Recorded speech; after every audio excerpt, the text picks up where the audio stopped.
How do you know the words in the Gospels are actually the words of Jesus? Ooh, great question. So we could say, most likely, the dude existed. So start there, and then you gotta go to, okay, well, we have enthusiasts who talked about what his words were, what he said. Yes, he spoke in Aramaic, but eventually they were written down in Greek, so there was some translation going on there. And people would say, well, see, there's his buddy or a friend of a buddy who wrote these words claiming this is what he said. So it can't be true. What? What in the world? There are many baseball enthusiasts who've written books on baseball. And just because they're baseball enthusiasts who perhaps knew Mark McGwire, Sammy Sosa, doesn't mean they were lying about their statistics and the amount of home runs they hit. So we got to get that out of our mind. And even then, there were enemies of Jesus who were writing about him and some things he said. But it's way clearer we have, because of the amount of sources in the New Testament who did reference things he said. And then the amount of manuscript. 20,000 plus manuscript in Greek and Latin and other languages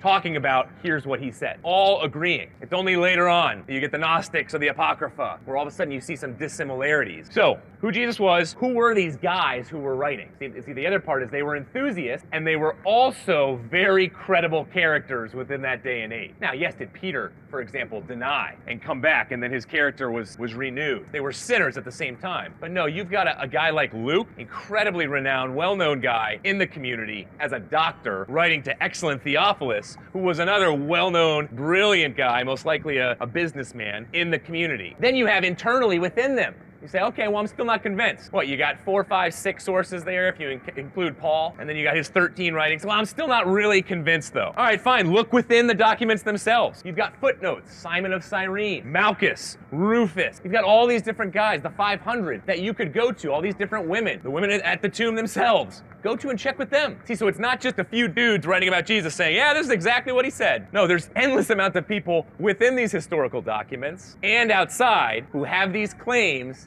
and then talk about what he said. But don't forget, last point, let's say some of them got a few of his words wrong. That doesn't discount what happened at the tomb.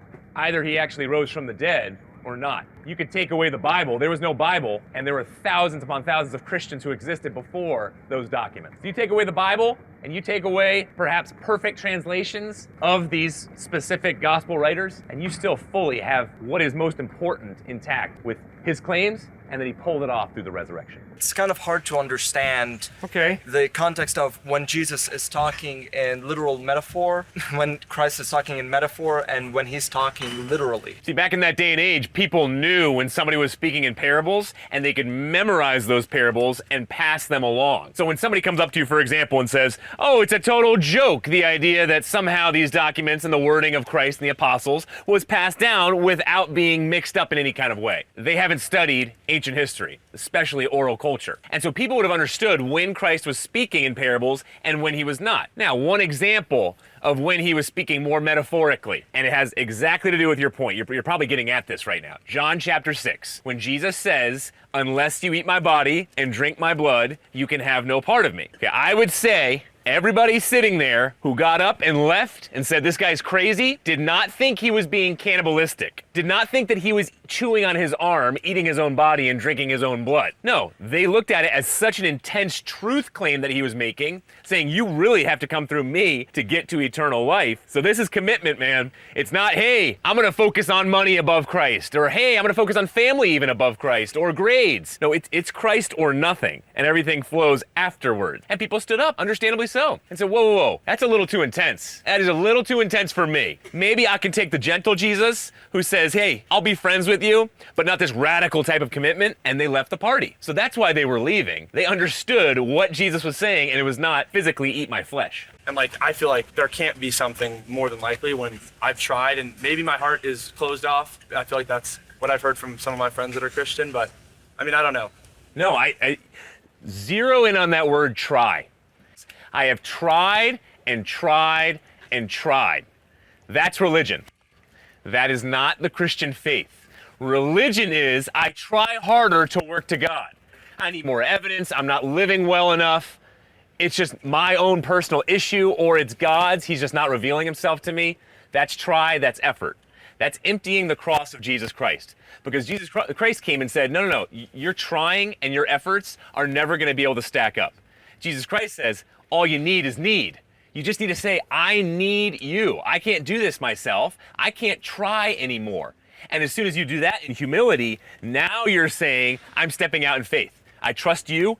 Your life, your claims, your death and resurrection stack up to be pretty reliable. So I'm going to enter into this relationship. See, there's one big celebrity atheist we've debated a handful of times, and he always says, oh, I was an altar boy, and, I really studied, but I kept trying, and I had serious, he was way more prideful, way more prideful than you, don't worry. And he kept saying this, and I'm thinking, well, that's your problem right there. Stop trying so hard. It's God has worked his way fully to you. Now just take that step in saying, Christ, you did all the trying. You did all the ultimate ceasing finally on that cross, but you had to work hard. I mean, you were sweating teardrops of blood. Talk about trying to save us. That's trying. Now we just need to rest in what he did for us. That makes sense. I have a friend in high school. He was in apologetics with me. He was a super Christian, went to church. I mean, probably knew more scripture than I did or the pastor. I just found out this year that he is an atheist. He's turned. He's a transgender now. Now I was just asking you, can you lose your salvation? And if so, how? No, I don't believe you can lose your salvation. When Jesus talks about, I never knew you, depart from me. He simply never knew you. Or in the Gospel of John, no one can pluck them out of the palm of my hand. So you can rest secure in who Jesus is, that he lived and died for you. And so you have security. See, whenever I meet a Christian who says, I have so much salvation anxiety, I don't know if I'm saved or not. Again, it gets back to, well, are you trying to be saved? Are you just trying? It's my own effort. No, say, God, please forgive me for my wrongs. I want to accept you, but I know it's your doing, it's not mine. And so no, you can't lose your salvation, but at the same time, we need to be careful not to judge people. I was sharing this with a group yesterday. We need to remove the plank in our own eye before talking to somebody who's transgender or living sexually different from what Christ calls us to live, and say, hey, I've done wrong. I'm still doing wrong all the time. I mean, why in the world are heterosexuals called out in the Bible over 360 times and homosexuals are only called out 6 times? Now, I better be looking at my own life and my own personal lusts and issue in that area than somebody else's. Every sin has like consequences to it.